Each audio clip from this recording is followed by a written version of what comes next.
happy to join with you today in what will go down in history as the greatest demonstration for freedom in the history of our nation.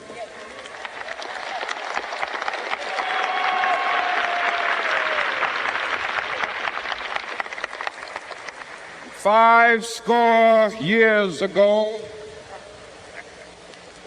a great American in whose symbolic shadow we stand today signed the Emancipation Proclamation.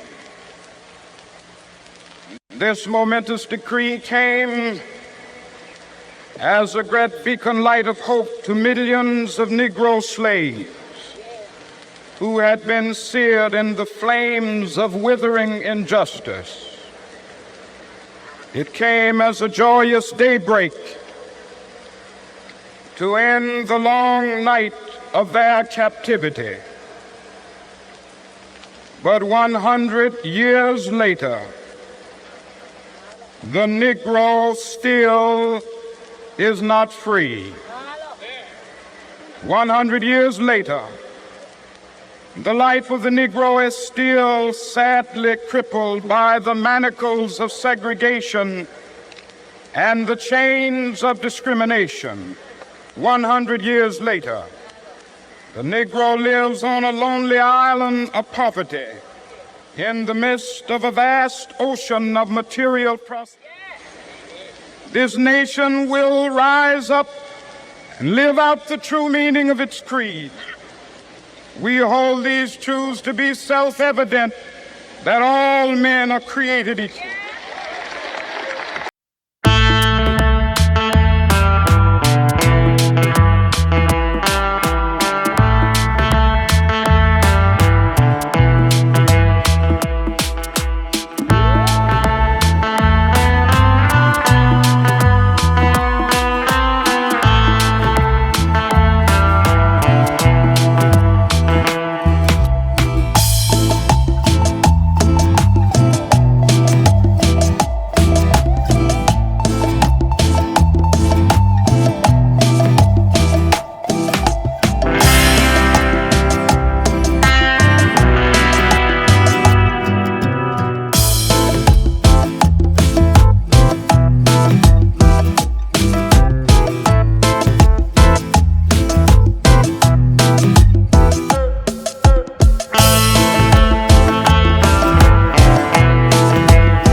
I have a dream that one day on the red hills of Georgia, the sons of former slaves and the sons of former slave owners will be able to sit down together at the table of brotherhood. I have a dream that one day, even the state of Mississippi, a state sweltering with the heat of injustice, sweltering with the heat of oppression, will be transformed into an oasis of freedom and justice. I have a dream that my 4 little children will one day live in a nation where they will not be judged by the color of their skin, but by the content of their character. I have a dream today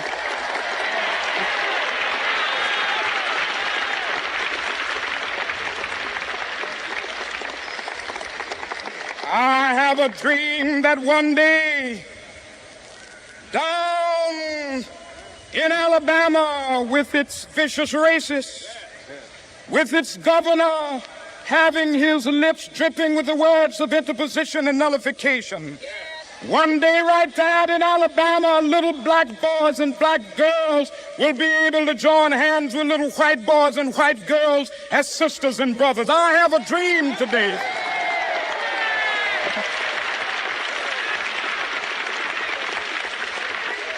I have a dream that one day every valley shall be exalted. Every hill and mountain shall be made low, the rough places will be made plain, and the crooked places will be made straight, and the glory of the Lord shall be revealed, and all flesh shall see it together. This is our hope. This is the faith that I go back to the South with.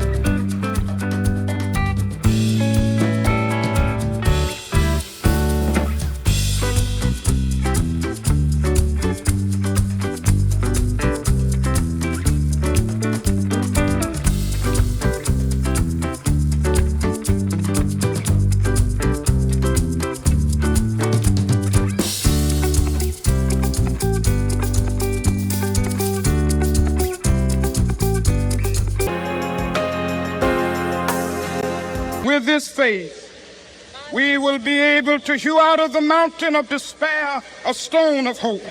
With this faith, we will be able to transform the jangling discords of our nation into a beautiful symphony of brotherhood. With this faith, we will be able to work together, to pray together, to struggle together, to go to jail together, to stand up for freedom together, knowing that we will be free one day. This will be the day when all of God's children will be able to sing with new meaning, "My country, tears of thee. Sweet land of liberty, of thee I sing. Land where my fathers died, land of the pilgrim's pride. From every mountainside, let freedom ring. And if America is to be a great nation, this must become true. And so let freedom ring from the prodigious hilltops of New Hampshire. Let freedom ring from the mighty mountains of New York. Let freedom ring from the heightening Alleghenies of Pennsylvania. Let freedom ring from the snow-capped Rockies of Colorado. Let freedom ring from Stone Mountain of Georgia. Let freedom ring from Lookout Mountain of Tennessee. Let freedom ring from every hill and molehill of Mississippi, from every mountainside. Let freedom ring, and when this happens, when we allow freedom to ring, when we let it ring from every village and every hamlet, from every state and every city, we will be able to speed up that day when all of God's children, black men and white men, Jews and Gentiles, Protestants and Catholics, will be able to join hands and sing in the words of the old Negro spiritual. Free at last, free at last. Thank God Almighty, we are free at last.